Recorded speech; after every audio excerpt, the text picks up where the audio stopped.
ज्योति मल्होत्रा को शिकार बनाया होगा।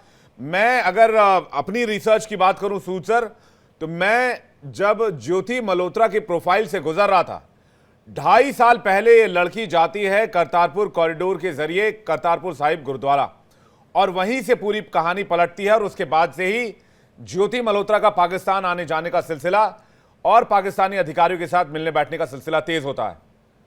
सूद सर, देखिए, पाकिस्तान ने जो आपकी कॉरिडोर खोली थी, करतारपुर कॉरिडोर, उसका एक पर्पस ये नहीं था कि यहाँ पे सिखों को परमिशन दी जाए कि वहां पे अपनी जगह पे विजिट कर सकें।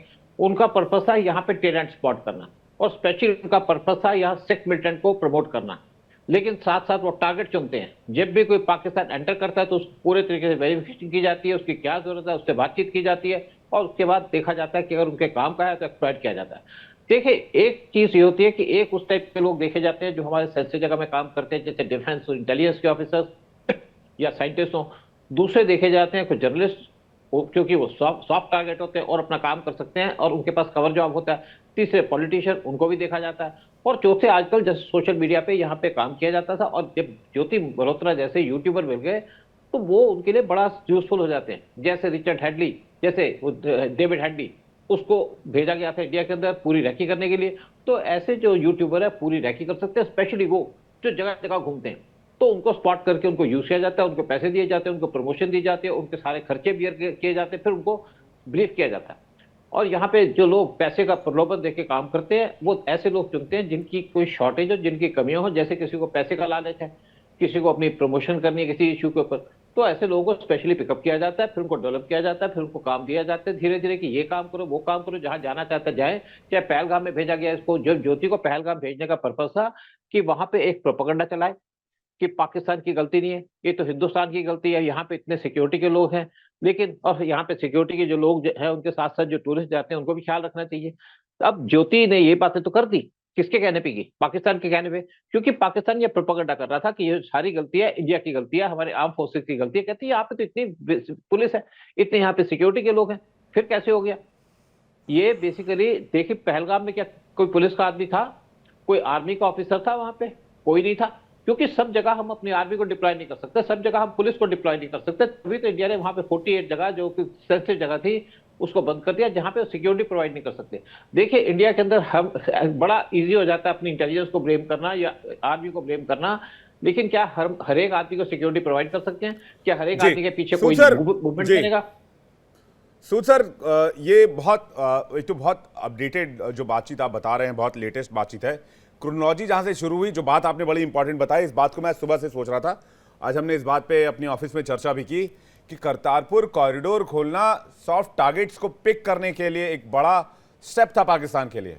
और करतारपुर कॉरिडोर में, चूंकि मैंने वहां से रिपोर्टिंग की है, करतारपुर कॉरिडोर की तरफ से नहीं, जब वो कॉरिडोर खुला था तो मैं वहीं पर मौजूद था और देखा था कैसे पिलग्रिम्स जाते हैं, तो उनकी हर एक डिटेल, चाहे वो फ़ोन नंबर हो, ईमेल आईडी हो, पासपोर्ट नंबर हो, हर एक ईच एंड एवरी डिटेल, बहुत बारीक डिटेल भी वो पाकिस्तान के आईएसआई और वहाँ के अधिकारियों के पास होती है। लेकिन सबसे इंपॉर्टेंट बात, आज के मॉडर्न वॉरफेयर में आपने कहा कि भाई जर्नलिस्ट होता है या सेना के अधिकारी होते हैं या फिर जो कुछ और प्रोफाइल से जुड़े लोग होते हैं, लेकिन ज्योति मल्होत्रा जो है वो रिचर्ड डेविड कोलमैन हेडली वाला, या फिर अभी एक जो हमारी गिरफ्त में है राणा, वो वाला काम कितनी इजीली कर सकती थी तहव्वुर राणा के जैसा। तहव्वुर राणा ने रेकी की थी, बिल्कुल। और ये लड़की पूरे देश में घूम के कहीं का भी वीडियो बनाती है और वो आराम से उस वीडियो पे किसी को शक भी नहीं जाता है। और चाहे वो डिफेंस एरिया हो, कैंटोनमेंट एरिया हो, चाहे वो कोस्टल एरिया हो, बॉर्डर एरिया हो, बॉर्डर एरिया के कई वीडियोस, गिलगिट बाल्टिस्तान के कई वीडियोस हैं, भारत के लास्ट विलेज के कई वीडियोस हैं इनके ब्लॉग में। सो ये बहुत बहुत लीथल कॉम्बिनेशन मुझे नजर आ रहा है, अगर आप बता पाए कि स्पाई की नजर से सर। देखिए, बिल्कुल। देखिए, आप एक बात देखिए कि जब कारगिल वार हुआ था तो हमारी एक जर्नलिस्ट वहां पहुंच गई थी। कैसे पहुंच गई वो?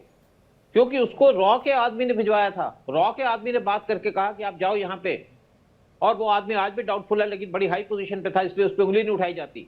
और वहां पे आर्मी चीफ से बात करके उसको भिजवाया। तब यहाँ पे बात कर रही थी सैटेलाइट फोन से। सैटेलाइट फोन था उसके पास जो टेररिस्ट लेके जाते हैं, और एक इनके साथ मुस्लिम वो था जो उसको हैंडल कर रहा था चीजों को।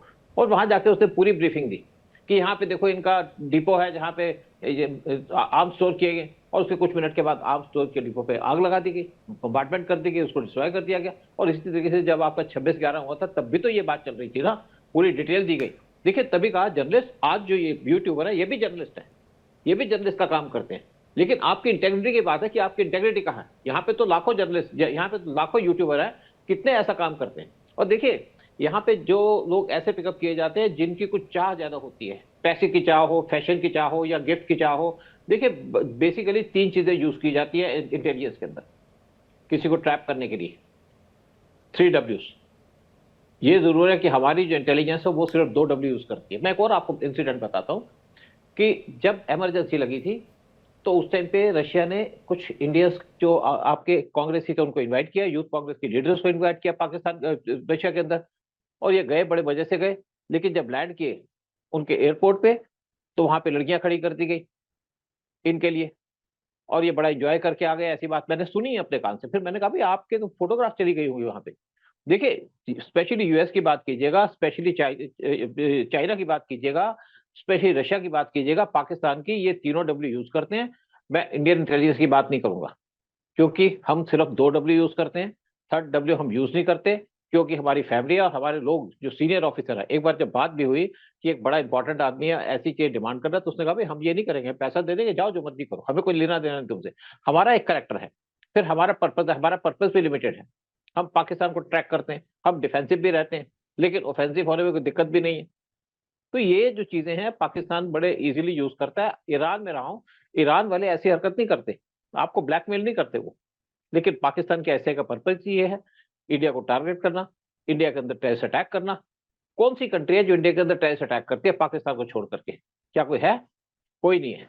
और पाकिस्तान इसलिए ज्योति मल्होत्रा जैसे लोगों को चूज करता है, या देखा कि हमारे काम की है, ये कहीं भी घूम सकती है, फ्रीली घूम सकती है, इंडिया से कोई पूछेगा भी नहीं। पाकिस्तानी आएगा तो उससे पूछताछ की जाएगी, कहाँ जा रहे हो, क्यों जा रहे हो। तो ये ले भी चली गई और सेंसिटिव जगह चली गई, क्योंकि ले भी बड़ा सेंसिटिव एरिया है, स्पेशली अगर देखा जाए चाइना के पॉइंट ऑफ व्यू से।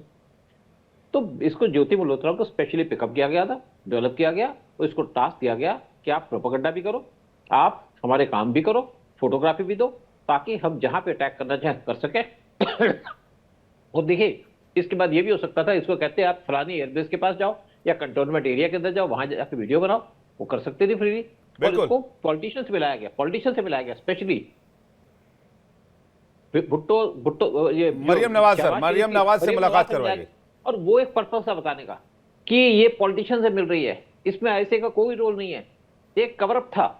देखिए जो भी जाप किया जाता है इंटेलिजेंस के द्वारा, उसके अंदर कवर होता है, कवर दिया जाता है उसको। जैसे हम कहीं जाएंगे तो हमें कवर दिया जाएगा कि तो अगर तुमने जाना है तो इस नाम से जाओ, या तुम्हारा नाम ये है, इस पे काम करो।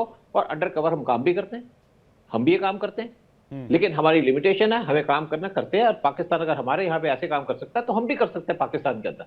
देखिए पाकिस्तान सिर्फ एक लैंग्वेज समझता है, वो लैंग्वेज समझता है बंदूक और तोप की, बाकी उसको कोई बात समझ नहीं आती।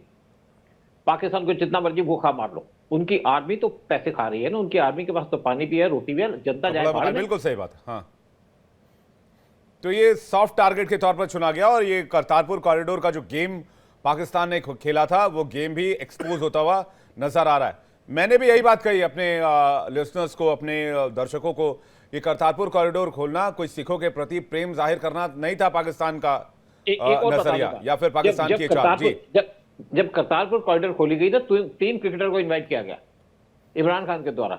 एक सिद्धू थे, एक कपिल देव, एक गवास्कर। लेकिन गवास्कर और कपिल देव ने मना कर दिया, सिद्धू ने हाँ कर दिया। और सिद्धू वहां जाके इमरान खान से नहीं मिले, बल्कि उस टाइम पे आर्मी चीफ के साथ बैठे थे। फिर उनकी मीटिंग हुई, जो पाकिस्तान के आईएसआई के लोग चीफ हैं उनसे मीटिंग हुई।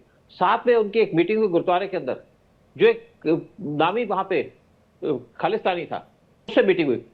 सिद्धू ने मना भी किया कि ये खालिस्तानी नहीं है, मैं इससे बात नहीं की। लेकिन बाद में जब वीडियो आ गई तो सिद्धू कुछ कह नहीं सका। और वो इसी तरीके काम करते थे, यानी कि सिद्धू या हमारे गवास्कर या कपिल देव को फंसाना चाहते थे। जो फंस गया, बाकी बच गए।